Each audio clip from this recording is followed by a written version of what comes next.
The Hilltoppers, who were picked to win the East Division title, ended last season on a 5-game winning streak, which ended with the program's first FBS Bowl win at the Popeyes Bahamas Bowl. This season they hope to challenge for a CUSA crown with 20 returning starters, one of which is quarterback Brandon Dowdy.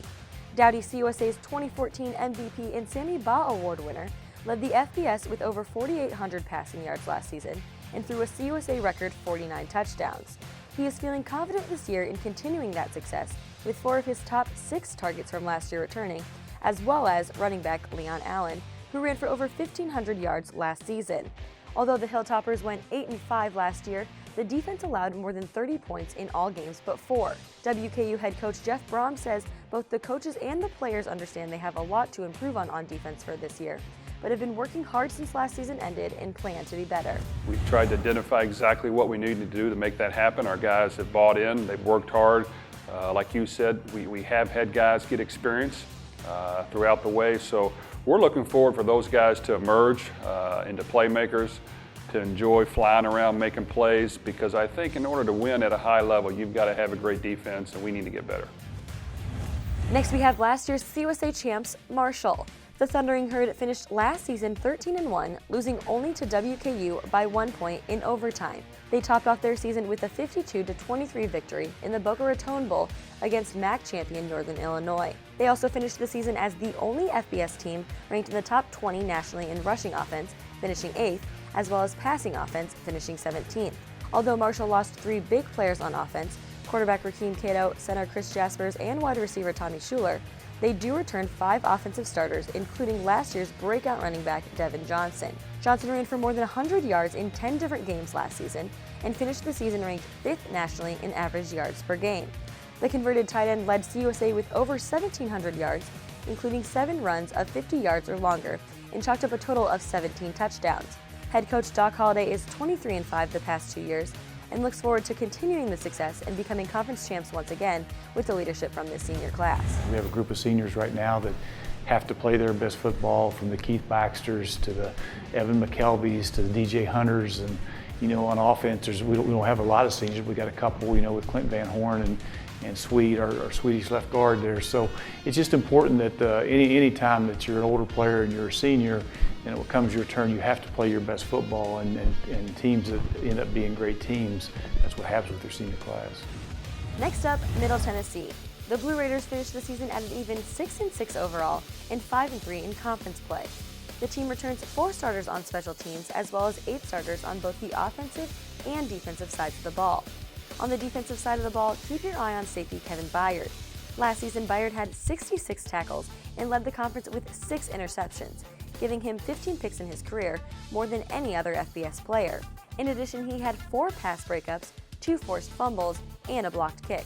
On the offensive side, players like running backs Shane Tucker and Jordan Parker are back wanting more. Tucker had 12 touchdowns last season, while Parker ran for more than 100 yards in 10 games.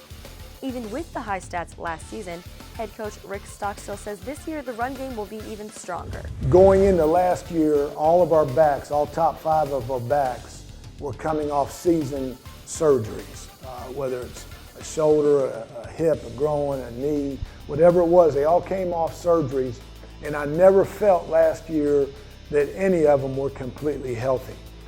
This year I do. They all went through spring practice. They all look better coming out of spring, where they're at right now in the summer as compared to last year.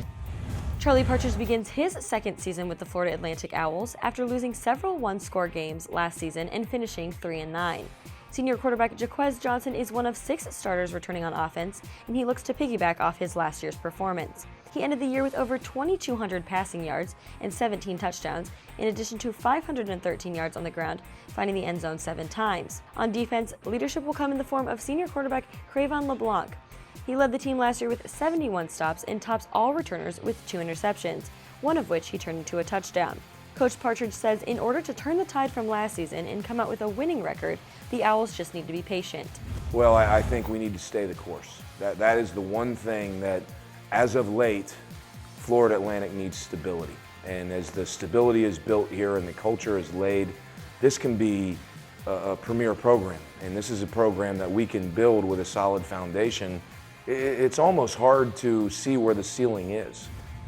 Though their win total only increased by 3, the FIU Panthers made dramatic strides on both offense and defense last season, finishing 4-8 overall. This season they look to accomplish a winning record with 19 returning starters. On the offensive side of the ball, this includes quarterback Alex Magoo and tight end Jonnu Smith. Smith enters his junior season this year ranked second all-time among tight ends at FIU in career receptions and career receiving yards. Last season on the defensive side, the Panthers scored a CUSA best of 6 defensive touchdowns, ranking second in the nation. Returners on the defense include junior defensive back Richard Leonard and defensive end Michael Wakefield.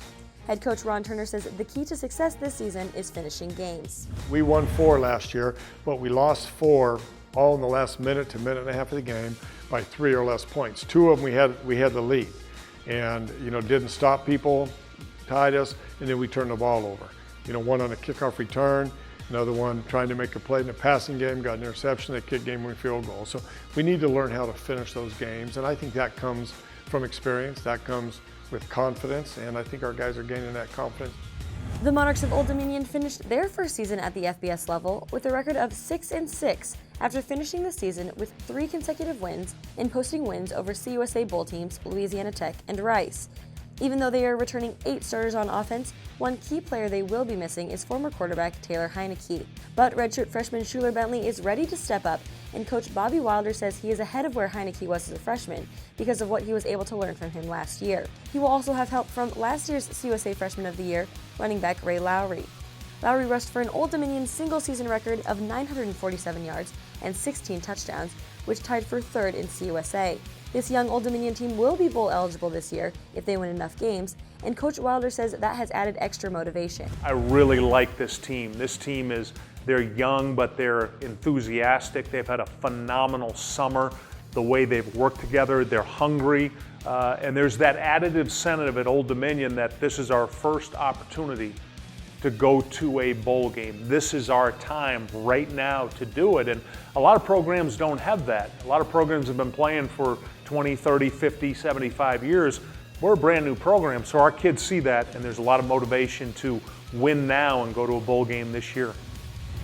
Closing out our East Division is the newcomer to Conference USA and the FBS, the Charlotte 49ers.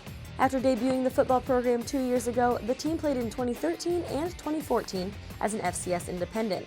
Just as Old Dominion had to wait until this year, Charlotte will not gain full FBS member status and be considered bowl eligible until 2016. Top returners for the 49ers include a pair of 1,000-yard performers.